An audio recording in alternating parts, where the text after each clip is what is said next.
Hello and welcome to this week's episode of the Awakening Collective podcast. As always, it is absolutely beautiful to have you here and listening along. Hope you have had an amazing week. Today, we are talking about how to handle being the black sheep of the family. And, I spent most of my teen years feeling this way.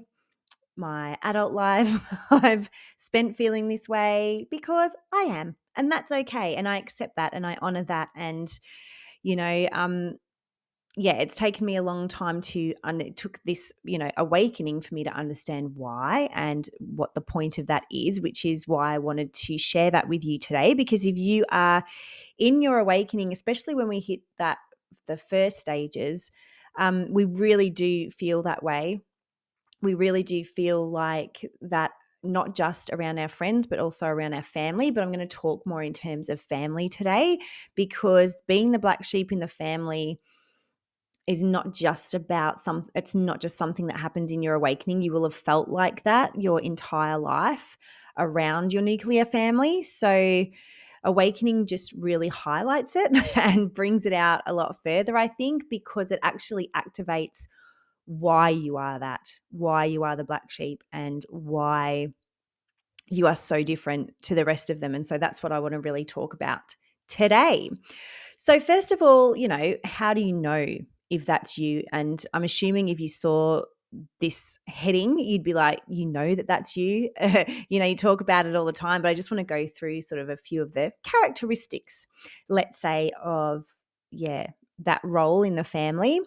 So, this is you because your ideas and your values, your beliefs are not the same as your family's at all. You have very different views on the world, the way the world works, the possibilities that you have within the world. And it would have been this way from a very young age. Like I said before, like you would have seen it, especially through your teens, once you started getting more of your own identity and moving away from your parents as sort of that sole, the end all and be all and end all of who you are. When you start breaking away from that and going, oh, hang on, but I don't really think that's true, whether it be around finances, relationships, work, school, all of those main religion, all those main things within our life, you start forming your own identity on that and realize that, yours is nothing like your family's. So just the way that you view the world is completely different, and you get a lot of shit for it within your family. Like if you speak up and say, oh, well, I don't think that, I think this instead, or oh, that's not true, that's not true for me, like I think this, you get a lot of crap for it. You get picked on, everyone laughs at you, everyone's like, oh, there she goes again. And oh, here, and I know because I got that. Here she goes again. I get it now sometimes. But it's one of those things where, you kind of feel ganged up on and really different. And it's very tricky stage to go through as a teen when you are trying to form your own identity. And it's, we don't have the same kind of respect and initiation for becoming a teenager and stepping into that version of you. I mean, mainly women here, so I can say, stepping into that maiden. So it does make it really, really difficult. So that's kind of how you know. I think you just kind of know, you know. So let's talk about why you are so different to your family, why it's easy for you to identify this way. So first of all, you agreed to it. You agreed to be the first in your family to start detaching from ancestral patterning and ancestral beliefs that are holding the family line back, that are not allowing anyone in that family line to actually achieve what they came here to. So you agreed to be that first one, and that's a really big job, but it doesn't make you wrong because, like I said, when we're growing up, we're in our teens, we get made to feel wrong about our beliefs and, that we've got it all backwards, but it's just because we're the first. And that's a hard thing to fathom when you're in your teens. But now that you're awakening, now that you're a bit older, if you can start to these things about, as I talk about why, to bring these into your awareness and harness them in and start moving with the rest of the podcast, with the things that we're going to talk about, it'll be a lot easier for you here on out from this point forward to be the first and to be okay with being the first, embrace being the first. And although it's a big job, it's also a beautiful job. And, it's one of those things where you really need to learn to detach, from the like that matriarch and patriarch stuff within your blueprint that's keeping you tethered to something that is not yours. So yeah, that's the first thing. You agreed to be the first. You also agreed, therefore, to heal the ancestral patterns. That's what you agreed to do. You were going to come here and be different, so that you were being the one to dismantle the patterns, the beliefs, the trauma, the emotional stuff that gets passed down from generation to generation, especially through that motherline and the motherline wound. So, yeah, you agreed to do that. And it's your job to be breaking the ceiling, destroying that container of limitation with all of these beliefs of what's possible. Like, let's say, for instance, you've always been a family, over the generations who are sort of that working class, middle income earners. You go to work, you work real hard, you save a bit of money, and then you retire, and you scrimp and save while you're doing that, and then you're gone. That's something that is really harnessed in your family, but you're here going, well, no, money's just energy. I can create as much money as wealth as I want, not having to work 9 to 5. I can do it in this way, I can do it in that way. And you have more expansive ideas. When you start living that out, you start breaking that container, and then you allow your kids to start thinking in that way too, and giving them different ideas and allowing them to open up into who they are and live in their way, rather than squishing them into, just being another, you go to work to pay the mortgage, pay the bills, and pay for food, the end. Maybe you start breaking out by learning how to invest, or learning how to, just save money in a different way, or earn money in a different way. And so that's how and this is just an example, obviously, of a way that you may be breaking and destroying that container of belief that keeps everybody stuck in the continual pattern of either poverty or middle income, or lower middle income, if you know what I mean. So yeah, that was an example. I'm not saying we're all here to do that, but that's an example of how it can show up. And like I said, we're just here to dismantle all those negative beliefs, emotional trauma, that are keeping the line from expansion, that are keeping your ancestors, and who are going to be coming back and coming into the generations coming up, help keep them in expansion and in the understanding of what is actually happening on the planet, how we can change it, how we are changing it, how we are shifting it and moving forward, so that eventually in a few generations time, hopefully probably more than that, but let's be optimistic, that all the world will be a much different place if we're harnessing in new beliefs and new ways of being. If every family has their odd one out who is moving these things forward, then it's going to be a very, very different place, 4 generations from now, if we're breaking down all those ancestral patterns. So some of the problems around being the odd one out that arise when we go into our spiritual awakening. So I've got about 5 of them, but I will talk about how to sort of fix them in a way, or to start moving forward on them. So one of the first problems is the narrative around being the black sheep. And this can send you into a bit of a victimhood mentality. It can send you into, you kind of go into that inner teen and inner child of, it's not fair, they don't like me, they don't listen. Sorry to use sarcastic voices, but that's how I like to get my point across. I'm English. So that narrative can really hold us back. And it's a narrative that actually comes up a lot. Like, I see it in a lot of the Facebook groups around spiritual awakening, how everyone's whinging and complaining about being the black sheep. But at the end of the day, it separates you more from your family. And that is not what you're here to do. It's not to separate the family more.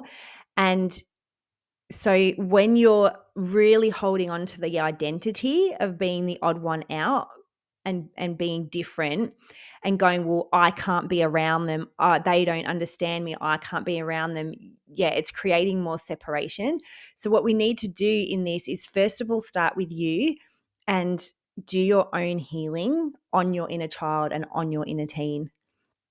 Right? You can take that inner child and that inner teen and understanding of where you're at right now and say, look, I get that this really hurt you at this time, for whatever reason, however it unfolded in your house.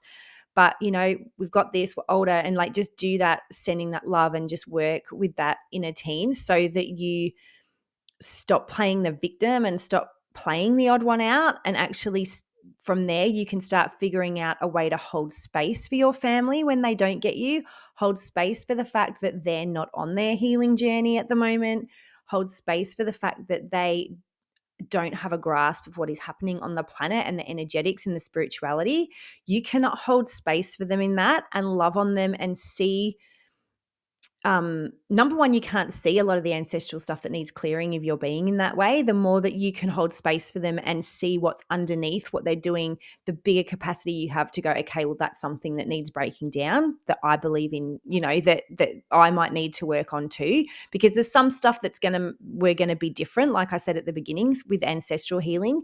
So there's some stuff that's going to be, I'm the odd one out and I feel completely differently. And there's going to be stuff where you go, oh gosh, I do that too.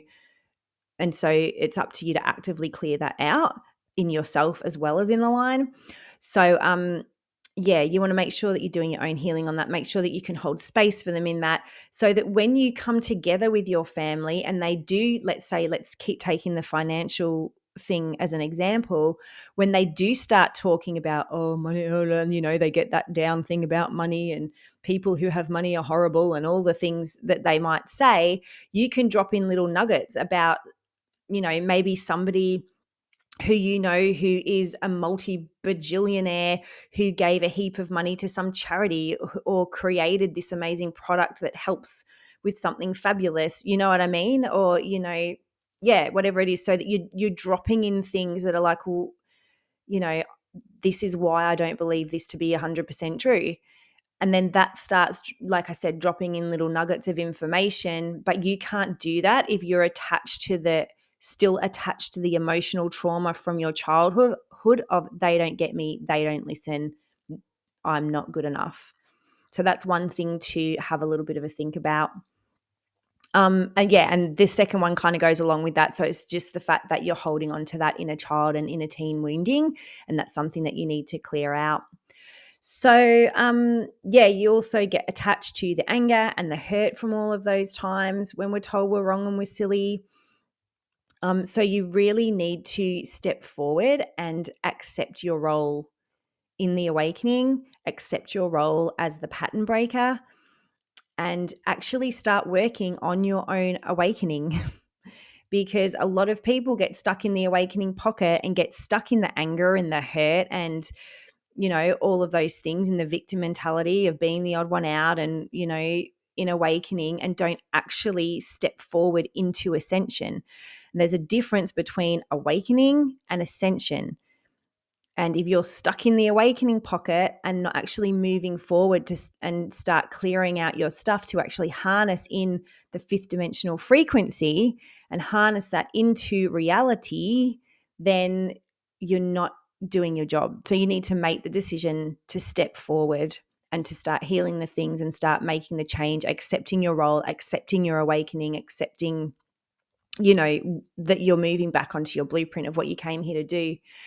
There are two things that get in the way, another two things, like the problems that get in the way. One is holding hierarchy, and this can show in a couple of different ways. So number one, you just continue to hold hierarchy between your parents and you, in the fact that they're the parents and you're the child, so they're supposed to be a certain way to you. Yes, that's probably true, but everyone has their trauma. Your parents did the best they could. They only know what they know, or they don't know what they don't know. And so you need to break that. Again, that's just inner teen and inner child work. But you also need to be really careful when you're awakening and stepping onto this spiritual path and, breaking out of the mainstream that you don't get, oh, well, they don't know what they're talking about. I'm really spiritual and on top of it and awakened now and they're not, and putting yourself in hierarchy. And I know that's a bit harsh, but this is what people do. And I'm sorry, but this could be you, that, I'm all spiritual now and I'm healing my shit and you're not, therefore I'm better than you. Hierarchy is not a fifth dimensional characteristic. Hierarchy is a fourth dimensional implant and blockage and field that we're tapped into, that we're plugged into unwittingly by the powers that be. And so anywhere that you are holding hierarchy, in order for you to start embodying the fifth dimension and harnessing that into the earth so that we can ascend, hierarchy has to go. So just check yourself before you wreck yourself on that. The other thing is worry and fear that your family aren't going to come with you to the fifth dimension. This is just also an unfortunate side effect of a terrible narrative that runs through the awakening community. We're not going anywhere. We're not popping off to a different planet or anything. This is just about a consciousness. It's about us, instead of living from trauma and fear and beliefs that don't help us, we are going to be living from a place of unity, compassion, universal truth and love. So we're not going anywhere. Nobody's going to get left behind or anything like that. People worry that, oh, they're not coming with me. Like I said before, this is about you up-leveling your consciousness and harnessing that in, which will naturally hit the field of the people around you. And you've got to remember, it's about holding them, being able to hold space for where they're at. And if you've got older parents, they're probably not going to, because they're not of that generation. It's not what they're here to do. Anyone who was sort of born like 40s, 50s, they're not part of it, right? They'll be part of it the next time that they come around. But, the ancestral healers, like, breakers, pattern breakers, we're here now doing that. And then our kids are sort of like those new earth builders. Yeah. So don't expect your parents to, if you're of a certain age, and your parents are much older, don't expect them to turn around and all of a sudden be spiritual and start healing their stuff, because it's not what they're here for. But you can hold them and look at them and see them for where they're coming from. And, get, like I said, it gives you an understanding of why they were the parents that they were, the people that they were, and what you're actually here to help break. So don't worry about that. Nobody's disappearing. Everyone's going to be together and it's okay. So I'm just going to go over what to do, which I've pretty much said a few times, but I'm going to just say it one more time. Do that inner child healing, that inner teen stuff, where you were made to feel wrong for being different, thinking different, having different beliefs, all of that kind of stuff. So do that first. Always start with you. This is always a you problem first. Anything that happens in your life is always a you problem first, whether it be that you're getting too attached to what they're saying, like, maybe the person that you're having the argument with is a douchebag, but how attached you're getting to it is a you problem. So, it's always you first. So do your inner healing and your inner child, what you need to let go of first. Then step into forgiveness for the family. Remember that they don't know what they don't know, and they don't even know that, they didn't even know that there's a difference. They, if your parents and grew up in, well, you get born, you go to school, you go to uni, you get a job, you work forever in a job that you can't stand from 9 to 5, then you retire, then it's over. They don't know that there's anything different to that. The thought of them, of you maybe not even finishing high school and traveling and learning as you go, and rather than doing a uni degree, and maybe having an online business, or just whatever it is, it's something that they can't even compute, because it was never a part of their world and a part of what it was even possible in their day to be doing. So it's stepping into, like I said, they don't know what they don't know. Forgiveness towards the family for anything that happened, which is going to be easier to do if you do that in that self-work on the inner child, inner teen first. And then do ancestral healings. You can get many meditations where you go back. If you know that there's something, you can do work to go back and clear the lineage of that, change the narrative. People say that it goes 7 generations back and 7 generations forward. I don't know where that narrative came from. I don't know if it's true, but please don't attach to it. I've gone into meditation and done an ancestral healing where there were literally 30 people there. So, I mean, maybe they were just onlookers. Maybe they were just there because they thought, oh, this looks like a little bit of fun. I'm not sure. The only thing that comes to me when I think about 7 generations back, 7 generations forward is that maybe we are that 7th generation. And when I say that, I mean you, me. So maybe I'm me now, and maybe I'm the reincarnation of 7 generations back, and I'll be the reincarnation of 7 generations forward. That's what drops into me that feels a little bit more like the truth on that, if you know what I mean. And which also makes sense. A lot of the stuff that I've had to heal goes back 6 generations. So it's like I'm healing the person after me. Something happened with her that's come forward. So yeah, I don't know, but please don't get attached to thinking 7 generations forward, 7 generations back. Just when you're in that healing, just let whoever comes through, and don't set limits on it. And the last thing is just to allow yourself to embrace the role of healer and way shower in your family. Embrace the role of being the first.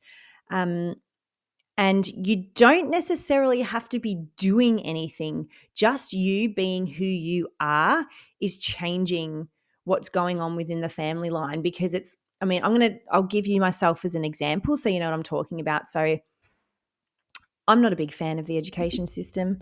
I don't think that, I'm not in the belief that we have to, go to uni and get a 9 to 5 job and just, work should be about turning up, getting your paycheck, going home, retiring and die. I've never been like that. Like I grew, as soon as I knew I wanted to be a dancer when I was 4 years old, and that's all I ever wanted to be.